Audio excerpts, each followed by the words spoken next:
What's up, guys? Hope everybody's doing well and having a great day. In this video, we're going to 35,000 feet high above these clouds you see right here looking out the window of an airplane when Desiree noticed something hovering above these clouds during a very intense thunderstorm. We're going to come back and take a look at this super rare video footage here in just a moment. But first, the situation that's unfolding in the Gulf of Mexico. You can see the incredible satellite presentation of this large hurricane that's forming right now as I do this video. Hurricane Helene is now a Category 2 or nearly a Category 2 hurricane. This thing has a wingspan of over 1,000 miles wide. This is an absolutely huge storm, and from what I'm hearing, it's supposed to be in the top 10% of the largest storms ever seen via satellite in the Gulf of Mexico. This thing is still growing. We'll see how much bigger it gets. But again, right now it spans over 1,000 miles wide. It's going to create a lot of rainfall in areas that you wouldn't necessarily think. We always focus on the landfall position of these storms, not necessarily what's going on several hundred miles away from the landfall. But this storm is so big, it's going to produce several inches, if not over a foot of rain in the Atlanta area, northeast of Atlanta. And as this thing gets into the Gulf of Mexico, it's going to strengthen from a 2 to a 3, quite possibly even a Cat 4 at landfall. Storm surge is obviously a issue. As you can see, some areas are being forecasted to see in the 12 to 18 foot range. In the Big Bend area of Florida, the purple represents 12 to 18 feet. Red represents 8 to 12 feet. Apalachicola, Carabel, 8 to 12. You can see 6 to 9 at Indian Pass. Mexico Beach looking at 2 to 4. All the way down into southern Florida. Middle of Longboat Key, 4 to 7 feet. And then the orange represents 5 to 8 feet, which is in the Tampa Bay area. So storm surge, obviously going to be an issue.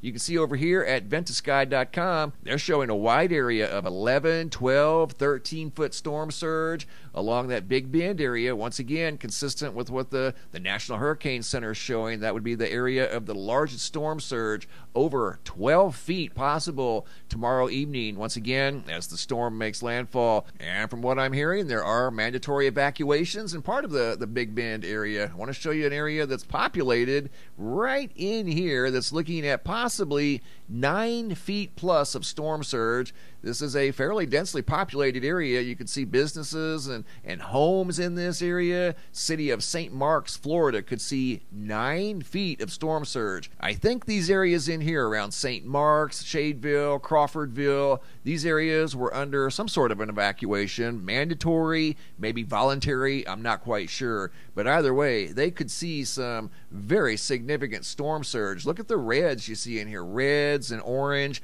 Red represents greater than 9 feet, orange represents greater than 6 feet, and that definitely includes this area right here, Port Leone, St. Marks. They could see significant storm surge as this storm makes landfall tomorrow evening. All along the west coast of Florida is going to see some degree of storm surge, and it's yet to be seen how big this storm is actually going to get, at least aesthetically. It's going to cover a wide area, and look at some of the rainfall totals around Atlanta. 10, 11, 12. I think I saw one area of 13.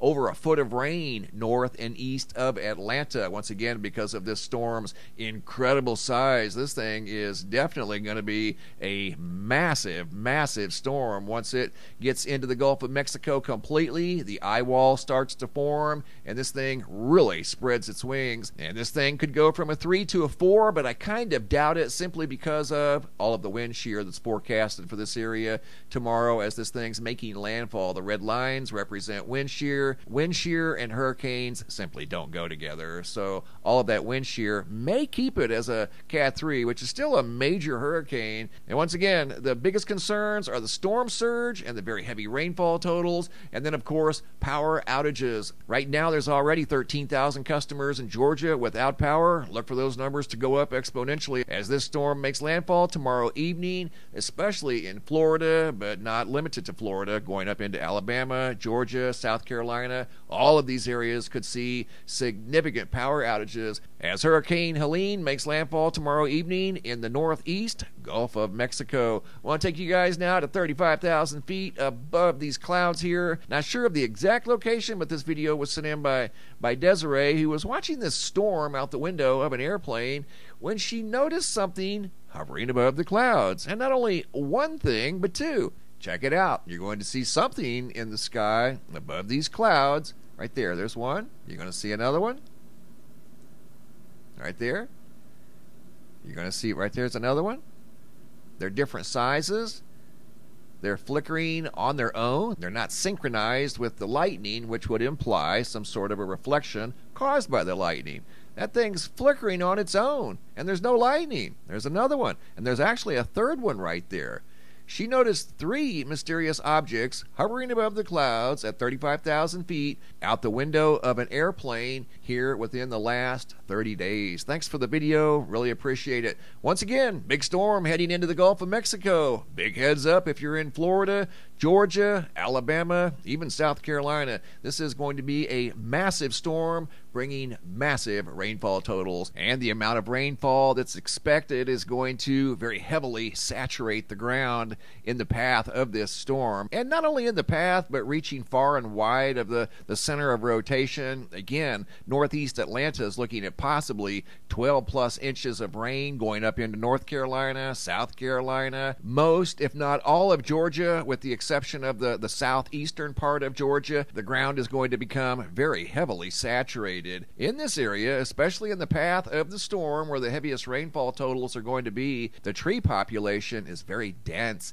in this area. Here's just one example, one area that I chose on Google Earth. See the power lines and see the tall trees above the power lines? Well, if the ground becomes saturated, the root systems of these trees would become compromised, at least with regard to their stability in the ground, because the ground is going to be so soft. Compound that with high winds and these trees being right next to power lines. You can see them right here. There's a lot of power going through these lines right here that supply a lot of homes and businesses with power. Well, you can see the situation right there, what's going to happen. The high winds are going to push, at the very least, branches into these power lines, and in some cases, entire trees. And this is just one area of many hundreds of miles of power lines right next to tree lines, and most of these trees being taller than the power lines and power poles themselves. And that area was right here along the coast of Florida, just south of Tallahassee. The trees get thicker as you go up into Georgia, parts of Alabama, South Carolina. They're at least equally as thick all through that long path of very heavy rainfall that's anticipated here in the next 48 hours. Thanks for watching. Have a super day, and be safe out there.